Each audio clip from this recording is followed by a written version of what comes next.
Mega રક્તદાન શિબિરમાં 1018 unit collection 375 રક્તદાતાઓએ સૌપ્રથમવાર રક્તદાન કર્યું. યુવા રક્તદાતાઓ મોટી સંખ્યામાં જોડાયા. બ્રહ્મકુમારીઝના પૂર્વ મુખ્ય પ્રશાસિકા રાજયોગીની દાદી પ્રકાશ મણિજીની 18મી પુણ્યતિથિ પર મહા રક્તદાન અભિયાન આયોજિત કરી વિશ્વ બંધુત્વ દિવસ તરીકે ભારત અને નેપાળમાં મનાવ્યો. અમદાવાદ શહેરમાં વિવિધ 21 બ્રહ્મકુમારીઝના સેવા કેન્દ્ર પર રક્તદાન કેમ્પનું આયોજન થયેલ, જેમાં કુલ 1260થી વધુ રક્તદાતાઓ દ્વારા 1018 બોટલ એકત્ર કરવામાં આવી.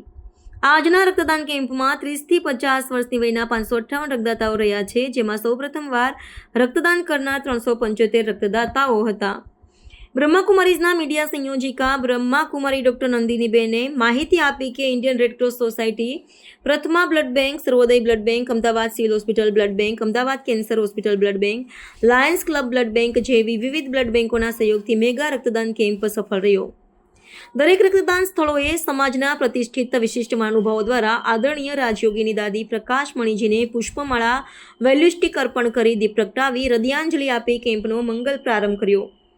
વિશ્વ આરોગ્ય સંસ્થાની ગાઈડલાઇનના કડક પાલન સાથે રક્તદાન પ્રક્રિયા હાથ ધરાયેલ.